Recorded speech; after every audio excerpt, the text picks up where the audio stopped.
சான்ஸே இல்லைங்க. இப்படி ஒரு எண்ணெய் கத்திரிக்காய் நீங்கள் உங்கள் வீட்டில் பண்ணி பாருங்க. உங்கள் வீட்டில் இருக்கிற எல்லாருக்கும் பிடிச்சிடும். இது ஆந்திரா ஸ்டைல் குத்தி வங்காயா எண்ணெய் கத்திரிக்காங்க. ரொம்பவே அருமையாக ரொம்பவே ருசியாக இருக்கிற இந்த எண்ணெய் கத்திரிக்காய் வீடியோ ஃபுல்லாக பார்த்து நீங்களும் இன்னைக்கே பண்ணிடுங்க. அப்படியே நம்ம சேனலும் சப்ஸ்கிரைப் பண்ணிக்கோங்க.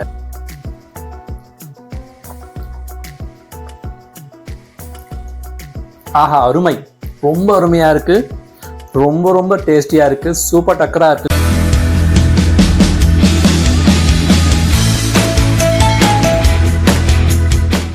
ஹாய், வணக்கங்க. வெல்கம் டு விஜய் விருந்து.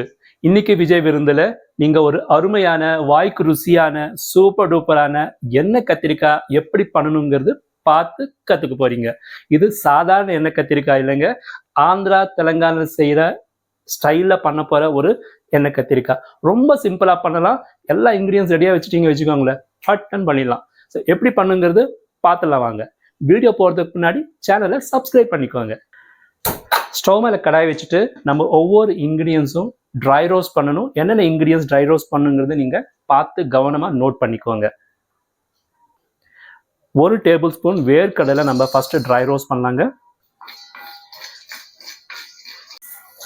ஒவ்வொரு வேர்க்கடலையும் நல்லா வறுப்படணுங்க. நல்லா கமகமான வாசனை வருது. இப்போ நம்ம இதை ஒரு பிளேட் எடுத்துக்கலாம். இப்படி இரும்பு கடாயில் நீங்கள் ட்ரை ரோஸ்ட் பண்ணீங்கன்னா நம்ம டிஷ் ரொம்ப டேஸ்டாக இருக்கும். அதே மாதிரி ரொம்ப ஹெல்தி கூட. இப்போ பாருங்கள், தனியா ஒரு 3/4 டேபிள் ஸ்பூன் எடுக்கிறேன். அதையும் நம்ம மீடியம் ஃப்ளேம் வச்சு நல்லா ரோஸ்ட் பண்ணணும். பாருங்கள், தனியாவும் நல்லா வறுபட்டுருச்சு. இப்போ நம்ம இதையும் நான் பிளேட்டில் போட்டுடலாம். இப்போ போடுற இன்க்ரீடியன்ஸ் எல்லாம் ஒன்றா போட்டு வறுக்கலாம். ஏன்னா எல்லாம் ஸ்மால் இன்க்ரீடியன்ஸு ஒரே மாதிரி வறுபட்டுடும். மிளகு 1/2 ஸ்பூன், சீரகம் 1/2 ஸ்பூன், கசகசா 1 ஸ்பூன், வெள்ளை எள்ளு 1 ஸ்பூன். ஸோ இதெல்லாம் நம்ம லோ ஃப்ளேம் வச்சுட்டு ஒரு 2 நிமிஷம் வறுபட்டா போதுங்க. நல்லா கமகமாக வாசனை வரணும், அது வரைக்கும் வறுக்கணும். இதை பாருங்கள், எள்ளெல்லாம் நல்லா பொரியுது. இப்போ நம்ம இதை எடுத்து செப்பரேட்டாக பிளேட் எடுத்துக்கலாம். இந்த எண்ணெய் கத்திரிக்காய் செய்கிற விதம் ரொம்ப சிம்பிள். இன்க்ரீடியன்ஸ் நிறைய இருக்கிற மாதிரி தெரியும், ஆனால் செய்கிற விதம் ரொம்ப சிம்பிள். இப்போ பாருங்கள், காரத்துக்கு காஞ்ச மிளகாய் எடுத்திருக்கேன். ஒரு 5 காஞ்ச மிளகாய், குண்டூர் மிளகாய் எடுத்திருக்கேன். 3 பேடிகை மிளகாய் எடுத்திருக்கேன். இது காஷ்மீரி மிளகாய் கூட சொல்லுவாங்க. இது கலருக்கும் ருசிக்கும் ரொம்ப நல்லா இருக்கும். கருவேப்பிலை ஒரு 5 இலை எடுத்திருக்கேன். பட்டை 1, லவங்கம் 3, ஏலக்காய் 1, ஒரு பிரிஞ்சி இலை. இதெல்லாம் நம்ம இப்போ ட்ரை ரோஸ்ட் பண்ணிக்கலாங்க. என்னங்க பாருங்க, மிளகாய் எல்லாம் நல்லா வறுபட்டுடுச்சு. மிளகாய் கருகிடாமல் நம்ம வறுக்கணும். இது ரொம்ப இம்பார்ட்டன்ட். ஸோ அதுவும் நம்ம இப்போ பிளேட் எடுத்துடலாம். இப்போ இந்த வறுப்பட்ட இன்க்ரீடியன்ஸ் எல்லாம் நல்லா கூல் ஆகணுங்க. கூல் ஆன பிறகு என்ன பண்ணணுங்கிறத நான் உங்களுக்கு சொல்கிறேன். அதுக்குள்ளே நம்ம கத்திரிக்காய் ரெடி பண்ணிக்கலாம். ஃப்ரெண்ட்ஸ், இன்னைக்கு நான் பண்ணுற இந்த எண்ணெய் கத்திரிக்காய் குத்தி வங்காயம் சொல்லுவாங்க ஆந்திராவில். ஸோ இதுக்கு நான் ஒரு 10 கத்திரிக்காய் எடுத்திருக்கேன். ரொம்ப எலசா ஃப்ரெஷ்ஷாக இருக்கிற கத்திரிக்காய் ரொம்ப இம்பார்ட்டன்ட்டுங்க. ஒரு 300 கிராம் இருக்குது. இது தகுந்த மாதிரி தான் நம்ம அந்த மசாலா இன்க்ரீடியன்ஸ் எல்லாம் ரெடி பண்ணி வச்சுருக்கோம். இப்போ எண்ணெய் கத்திரிக்காய்க்கு இந்த கத்திரிக்காய் எப்படி கட் பண்ணுங்கிறது ரொம்ப இம்பார்ட்டன்ட். கொஞ்சம் பார்த்துக்கோங்க. இந்த பாருங்கள், இந்த காம்பு இருக்கு இல்லையா, இது நம்ம இப்படி பாதியாக கட் பண்ணிடணும். இப்படி இருக்கணும். ஸோ இந்த கத்திரிக்காயில் நல்லா வாஷ் பண்ணியிருக்கேன். இப்போ நம்ம இது கட் பண்ணணும். பாருங்கள், ஒரு பவுலில் தண்ணி எடுத்திருக்கேன். அதில் சால்ட் கொஞ்சமாக ஆட் பண்ணியிருக்கேன். ஏன்னா நம்ம கத்திரிக்காய் கட் பண்ணி போடும்போது அது குக் பண்ணுறதுக்குள்ளே கருப்பாயிடும். பாருங்கள், கத்திரிக்காய் இப்படி 4 பீஸாக கட் பண்ணும். ஃபுல் பீஸ் பண்ணக்கூடாது. 4 பாகமாக இப்படி சென்டரில் வெட்டணுங்க. பாருங்கள், பார்த்தீங்களா? க்ளோஸில் பாருங்கள், இப்படி வரும் கத்திரிக்காய். பார்த்தீங்களா? இப்போ நம்ம இது இந்த சால்ட் வாட்டரில் போட்டுடணும். கொஞ்சம் பாருங்கள், இப்படி நிதானமாக வெட்டிக்கோங்க பாதியாக. அதே மாதிரி இந்த பக்கம் வெட்டினீங்கன்னா உங்களுக்கு 4 பகுதியாக வந்துடும். இந்த மாதிரி நம்ம எல்லா கத்திரிக்காயும் கட் பண்ணிக்கணும். பாருங்கள், கத்திரிக்காயில் நம்ம கட் பண்ணி வச்சாச்சு. இது இப்படி இருக்கட்டும். இப்போ நம்ம மசாலா கூல் டவுன் ஆயிடுச்சு. இப்போ நம்ம மிக்ஸி ஜாரில் போட்டு ஃபைன் பேஸ்ட்டாக கிரைண்ட் பண்ணணும். என்னென்ன போடணுங்கிறது பார்த்துக்கோங்க ஒரு வாட்டி. மிக்ஸி ஜாரில் நம்ம ஃபஸ்ட்டு 1 டேபிள் ஸ்பூன் கொப்பரை, துருவின கொப்பரை போட்டுக்கணும். இது ரொம்ப இம்பார்ட்டண்ட்டுங்க. தக்காளி, ஒரு சின்ன சைஸ் தக்காளி ஒன்று பொடிசாக கட் பண்ணியிருக்கேன், அதுவும் போட்டுக்கணும். அதே மாதிரி ஆனியனும் ஒரு பாதி ஆனியன் இருந்தால் போதும். பாருங்க, இப்படி இருந்தால் போதும், நம்மளுக்கு ஆனியன் ஜாஸ்தி தேவையில்லை. அதே மாதிரி ஒரு 5 பல்லு பூண்டு. இதெல்லாம் ரொம்ப அருமையாக இருக்கும் இந்த மசாலாவுக்கு. ஒரு நெல்லிக்காய் அளவு புளி எடுத்திருக்கேன், நல்லா க்ளீன் பண்ணி வச்சுருக்கேன், அதுவும் போட்டுடலாம் இதில். இப்போ நம்ம ஃப்ரை பண்ண இந்த மசாலா ஐட்டம் எல்லாம் இதுக்குள்ளே ஆட் பண்ணிக்கலாங்க.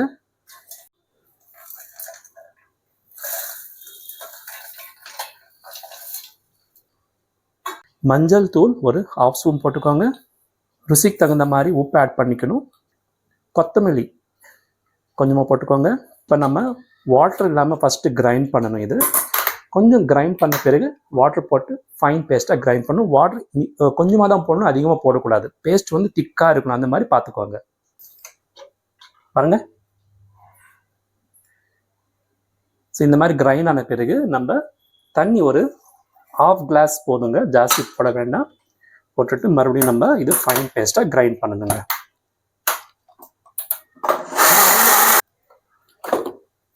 என்னங்க, நம்ம மசாலா கிரைண்ட் ஆயிடுச்சு. பாருங்க என்ன கன்சிஸ்டன்ஸில் கிரைண்ட் பண்ணியிருக்கேன்னு சொல்லிட்டு. பார்த்தீங்களா, ரொம்ப வாட்டரியாக இல்லை, ரொம்ப திக்காகவும் இல்லை, இந்த மாதிரி இருக்கணும் மசாலா. இப்போ நம்ம இந்த கத்திரிக்காவை ரெடி பண்ணணும். ஆல்ரெடி கட் பண்ணி வச்சுருக்கோம் இல்லையா, இந்த கத்திரிக்காயில் நம்ம மசாலா இப்படி உள்ள ஃபுல்லாக செட் பண்ணணுங்க. அது ரொம்ப இம்பார்ட்டண்ட்டு. பார்த்தீங்களா, இந்த மாதிரி 2 பக்கம் இப்படி எடுத்து நீங்கள் இந்த மசாலா ஃபுல்லாக அதுக்குள்ளே போகிற மாதிரி அழுத்தி அழுத்தி நல்லா ப்ரெஸ் பண்ணி இந்த மசாலா செட் பண்ணணுங்க இந்த மாதிரி. ஸோ ஒவ்வொரு கத்திரிக்காவும் நம்ம அந்த மாதிரி தண்ணி இல்லாமல் எடுத்துட்டு மசாலா எடுத்து கையில் இப்படி இந்த கத்திரிக்காவை இப்படி பிரிச்சுட்டு கட் பண்ண இடத்துல இந்த மசாலா ஃபுல்லாக உள்ளே போகிற வரைக்கும் நம்ம நிதானமாக அதுக்குள்ளே செட் பண்ணணும். பார்த்தீங்களா, இந்த மாதிரி செட் பண்ணிட்டீங்கன்னா மசாலாலாம் ரொம்ப நல்லா இந்த ஃப்ளஷில் பிடிக்குங்க, கத்திரிக்காய்க்கு நல்லா பிடிச்சிடும். இப்படி ஒன்றா நம்ம பண்ணணுங்க. என்னங்க, கத்திரிக்காயிலெல்லாம் மசாலா ஃபுல்லாக ஃபில் பண்ணி வச்சுருக்கேன். கொஞ்சம் மசாலா மிச்சமாக இருக்குது. மிக்ஸி ஜார் கழுவுன தண்ணி கூட ரெடியாக வச்சுருக்கேன். இப்போ நம்ம ஆக்சுவல் குக்கிங் ப்ராசஸ்க்கு போயிடலாம். இப்படி ஒரு அடிகனமான ஒரு கடாய் வச்சுக்கோங்க. ஸோ நீங்கள் எண்ணெய் கத்திரிக்காய் பண்ணும்போது கடலெண்ணெயில் பண்ணிங்கன்னா ரொம்ப அருமையாக ருசியாக இருக்கும். கடலெண்ணெய் இல்லைன்னா நீங்கள் ரீஃபைன் ஆயிலில் கூட பண்ணலாங்க. எண்ணெய் கத்திரிக்காய்க்கு எண்ணெய் மாத்திரம் ஜாஸ்தி தேவைப்படுங்க, ப்ளீஸ் எதுவும் கோச்சிக்காதீங்க. ஸோ நான் ஒரு 1 டேபிள் ஸ்பூன் ஆயில் எடுத்துக்கிறேங்க. பாருங்க, எண்ணெய் நல்லா சூடாயிடுச்சு. கடுகு 1 ஸ்பூன் இதில் பொரிக்கணும். வெந்தயம் 1/2 ஸ்பூன், 1/2 ஸ்பூன் கூட கொஞ்சம் கம்மி தான் இருக்குங்க. வெந்தயம் போட்டால் நம்ம எண்ணெய் கத்திரிக்காய் ரொம்ப மணக்கும். ஜீரகம் ஒரு 1/2 ஸ்பூன். ஸோ கடுகு நல்லா பொரியுது. இப்போ இந்த கத்திரிக்காய் ஒன்று அதில் வச்சுணுங்க. இப்படி எண்ணெய் கத்திரிக்காய் பண்ணுற விதம் ரொம்ப சிம்பிளுங்க. இப்படி ஒவ்வொரு கத்திரிக்காயும் எண்ணெயில் படுற மாதிரி நம்ம செட் பண்ணிக்கலாம். கத்திரிக்காய் ஒரே சைஸில் இருந்தால் உங்களுக்கு ரொம்ப அருமையாக இருக்கும் இந்த டிஷ். இப்படி பண்ண பிறகு நம்ம அடுப்பை லோ ஃப்ளேம் வச்சுட்டு இதை மூடி வச்சுடுங்க. ஒரு 5 நிமிஷம் ஒரு சைடு அப்படியே அது வேகணும். அதுக்கப்புறம் நம்ம அதை திருப்பி போடணும். என்னங்க, நம்ம கத்திரிக்காய் லோ ஃப்ளேமில் ஒரு 10 நிமிஷமாக ஒரே சைடில் வதங்கி இருக்கு, அருமையாக இருக்குது பாருங்கள். இப்போ நம்ம இதை அப்படியே திருப்பி போட்டுடலாங்க. அலேக்காய் எடுத்து இப்படி திருப்பி போட்டுருங்க. பாருங்கள், கலரு கடை கரெக்டாக மாறிட்டு வருது. கத்திரிக்காய் நல்லா குக் ஆகணுங்க. இப்படி ஆயிலில் வதங்கிடுச்சுன்னா அது நல்லா குக் ஆகிடும். அந்த ருசியும் மனமும் ரொம்ப நல்லாயிருக்கும். இப்படி ஒன்றா திருப்பிட்டு நம்ம மறுபடியும் இப்படி ஒன்றா வச்சுட்டு இது மேலே மிச்சம் இருக்கிற மசாலா எல்லாம் இப்போ இதில் ஸ்ப்ரெட் பண்ணிடலாங்க. பாருங்கள், இந்த மசாலாலாம் ஸ்ப்ரெட் பண்ணிடலாம்.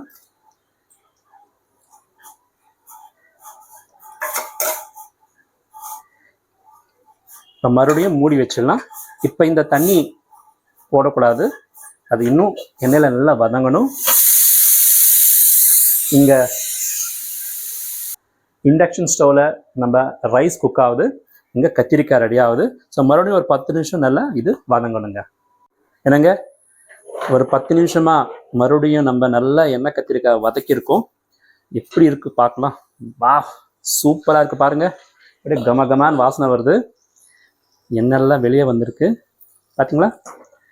இப்போ நம்ம நல்லா இதை கலக்கி விடலாங்க. இன்னும் அருமையான எண்ணெய் கத்திரிக்காய், குத்தி வங்காயான்னு சொல்லுவாங்க ஆந்திரா தெலுங்கானாவில்.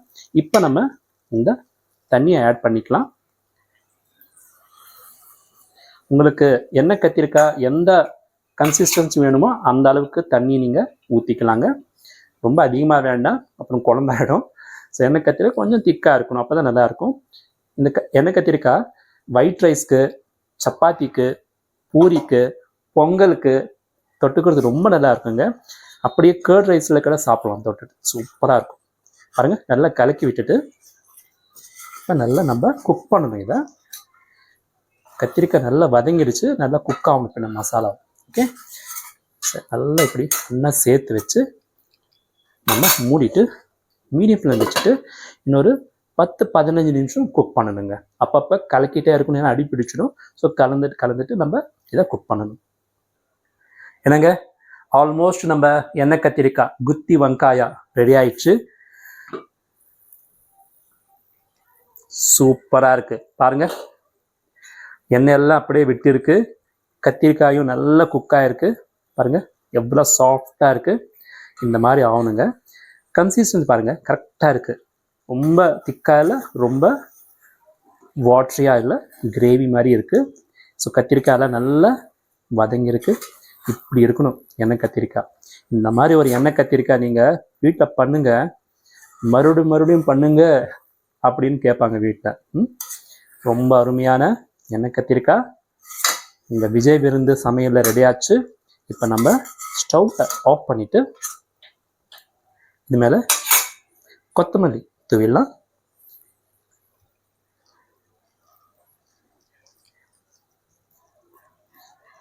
கொத்தமல்லி நல்லா தூவிட்டு மறுபடியும் க்ளோஸ் பண்ணிடலாம். ஸோ அதே சூட்டில் ஒரு 10-15 நிமிஷம் அப்படியே செட் ஆகணும். இப்போ தொடக்கூடாது, ஸ்டவ் ஆஃப் பண்ணியாச்சு. செட் ஆன பிறகு நம்ம டேஸ்ட் பண்ணலாங்க. ஸோ இந்த மாதிரி ஒரு எண்ணெய் கத்திரிக்காய் நீங்களும் பண்ணுங்கள். உங்கள் விஜய் விருந்து சேனலை நீங்கள் சப்ஸ்கிரைப் பண்ணலன்னு இப்பயே சப்ஸ்கிரைப் பண்ணிக்கோங்க. நல்ல நல்ல ரெசிபிஸ் வந்துகிட்டே இருக்கும். இந்த ரெசிபியை உங்களுக்கு தெரிஞ்ச 4 பேருக்கு நீங்கள் ஷேர் பண்ணுங்கள், அவங்களுக்கும் யூஸ்ஃபுல்லாக இருக்கலாம்.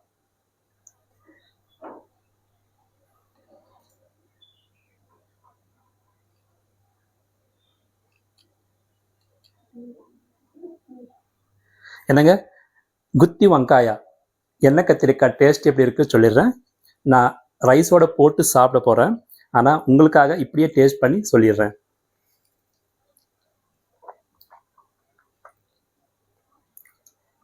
ஆஹா, அருமை, ரொம்ப அருமையாக இருக்குது, ரொம்ப டேஸ்டியாக இருக்குது, சூப்பர் டக்கராக இருக்குங்க.